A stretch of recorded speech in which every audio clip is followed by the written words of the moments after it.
युक्तियुक्तकरण के विरोध में कांग्रेसियों ने दुर्ग जिला शिक्षा कार्यालय का घेराव किया। इस दौरान बड़ी संख्या में कांग्रेसियों ने जमकर प्रदर्शन कर युक्तियुक्तकरण नीति का विरोध किया।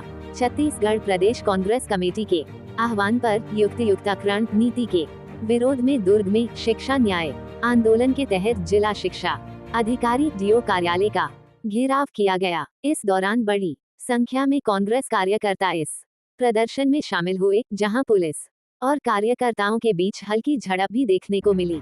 आपको बता दें कि कांग्रेस का आरोप है कि राज्य सरकार की युक्तियुक्तकरण नीति के कारण 10,000 से अधिक स्कूल बंद हो जाएंगे और 45,000 से अधिक शिक्षक बेरोजगार हो जाएंगे। इस नीति को शिक्षा विरोधी बताते हुए कांग्रेस ने इसे तत्काल रद्द करने की मांग की। प्रदर्शन में जिला अध्यक्ष राकेश ठाकुर, मुकेश चंद्राकर सहित कांग्रेस के कई वरिष्ठ पदाधिकारी और बड़ी संख्या में कार्यकर्ता मौजूद थे। इस अवसर पर कार्यकर्ताओं ने सरकार के खिलाफ जमकर नारेबाजी की और अपनी मांगों को लेकर ज्ञापन सौंपा। वहीं पुलिस ने सुरक्षा व्यवस्था बनाए रखने के लिए भारी बंदोबस्त किए थे और प्रदर्शनकारियों को डीओ कार्यालय में प्रवेश करने से रोकने का प्रयास किया, जिसके कारण कुछ देर के लिए झूमाझटकी हुई। कांग्रेस नेताओं ने चेतावनी दी कि यदि सरकार ने इस नीति को वापस नहीं लिया तो वे अपना आंदोलन और तेज करेंगे। देखिए क्या कहा कांग्रेसी नेताओं ने।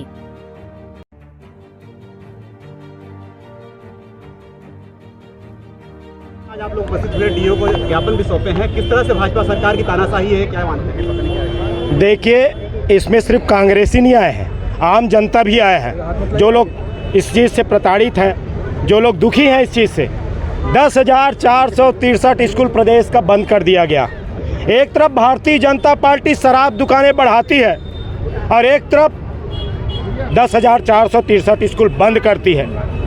यही मोदी जी बोले थे यहाँ जब आए थे तो 52,000 शिक्षकों का भर्ती करेंगे। कहाँ है वो? 45,000 पद खाली है, वो पद नहीं भर रहे, जवानों के साथ खिलवाड़ कर रहे हैं। एक तरफ भूपेश बघेल जी का सरकार, जिनने स्कूल खेले, 700 आत्मानंद स्कूल खोले, प्राइवेट से लोग निकाल के अपने बच्चे को आत्मानंद स्कूल में डाले।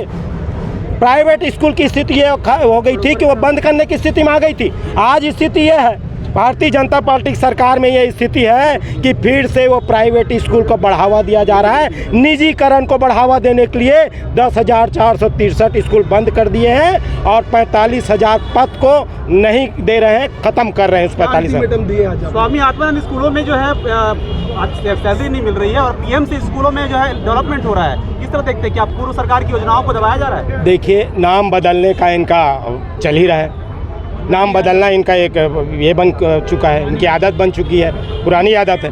भाई आप इनकी क्या है, आप समझ रहे हैं कि आत्मानंद स्कूल, आप उसका रिज़ल्ट उठा के देखिए, 90% 95% रिज़ल्ट आया है।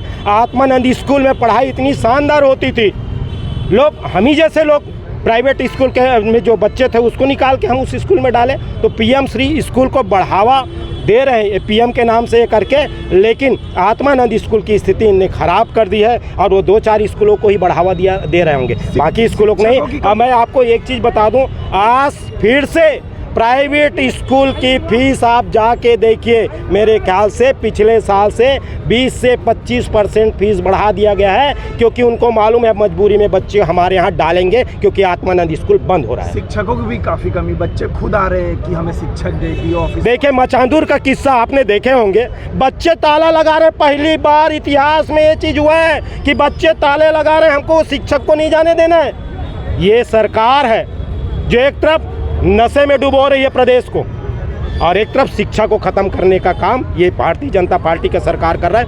आने वाले समय में चाहे किसान बोले, मजदूर बोले, शिक्षक बोले, चाहे गरीब बोले, सबके सब ये चीज़ ठान चुके हैं कि भारतीय जनता पार्टी सरकार उद्योगपतियों का सरकार है, गरीबों का, किसानों का, मजदूरों का सरकार नहीं है। बृजमोहन अग्रवाल ने कहा कि 30,000 शिक्षकों की भर्ती होगी थी, लेकिन वो सांसद बन गए। उसके बाद शराब दुकानें बढ़ गई हैं, 33,000 भैया, 33,000 शिक्षा भर्ती का उनने निकाल दिए थे। उसके बाद वो ख़त्म कर दिया गया, सांसद बन गए, नहीं निकाला गया। अभी टोटल में हम देखा जाए तो 45,000 शिक्षकों की कमी है। उस पद को भरने के लिए हमने बोले कि उस पद को भरा जाए और जो 10,463 स्कूल बंद हुआ है, हम भी उसी गवर्नमेंट स्कूल से पढ़ के बड़े हुए हैं। अरे नरेंद्र मोदी जी भी वही जो सरकारी स्कूल है उससे पढ़ के वो भी आगे बढ़े होंगे। अरे ऐसे स्कूलों क्यों बंद करना? छोटे छोटे बच्चे कहाँ जाएंगे, कितना दूर जाएंगे? आप देखते होंगे दूरस्थ स्थिति का बस्तर की स्थिति देखते होंगे, नदी नाला पार करके बच्चे जाते हैं। वही स्थिति फिर से भारतीय जनता पार्टी ला दी ने बहुत सारे वादे किए थे कि हम शिक्षा व्यवस्था करेंगे, लोगों को ये करेंगे। जो केंद्र सरकार की आरटी की शिक्षा का अधिकार योजना है, आज महत्वपूर्ण योजना चल रही है, आज उसको ये किया जा रहा है। और सबसे बड़ी बात, आज स्कूलों को बढ़ाने के बजाय, उनको सुविधा और उनकी गुणवत्ता को सुधार करने के बजाय प्रदेश की सरकार, भाजपा सरकार और शिक्षा मंत्रालय ने इतना बड़ा गरीबों के साथ बड़ा निर्णय लिया कि उन्होंने 10,463 स्कूल को बंद करने का निर्णय लिया, जो कि बहुत ही निंदनीय, बहुत ही गलत है। इससे वहाँ के बच्चे जो है, वो गरीब बच्चे जो पढ़ रहे हैं, वो भी शिक्षा से वंचित हो जाएंगे। वहाँ के पालकों के ऊपर प्राइवेट स्कूल पढ़ाने पर कम से कम 450 करोड़ का अतिरिक्त बोझ आएगा।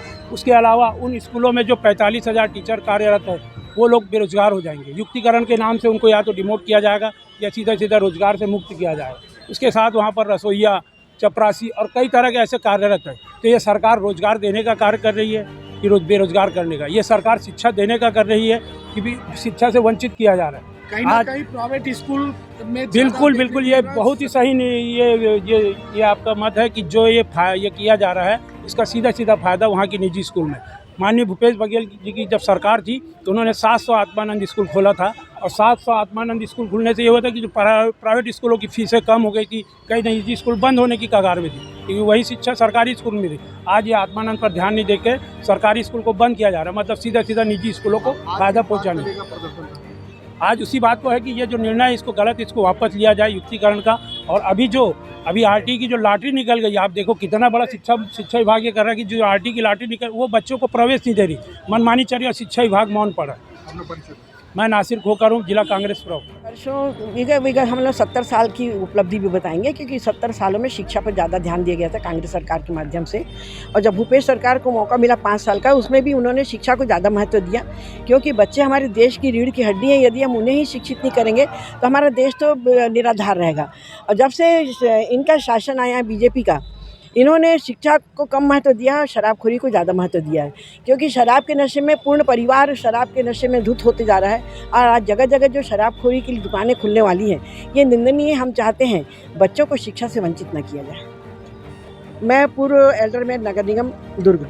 देखिए, ये तो शासन स्तर का काम है। शासन स्तर से दिशा निर्देश प्राप्त हुए थे, और शासन के दिशा निर्देश के अनुरूप ही जो है युक्तिकरण का जो है कार्य स्तर पे किया गया है। किस तरह युक्तिकरण का कुछ हद तक तो सही इसलिए माना सकता कि वास्तव में शहरी क्षेत्र में जहाँ दर संख्या कम थी और टीचर संख्या के हिसाब से अधिक थे, और ग्रामीण क्षेत्र में जो है बच्चे ज़्यादा थे और टीचर की संख्या कम थी, तो असमानता को दूर करने का काम इस युक्तिकरण के माध्यम से किया गया।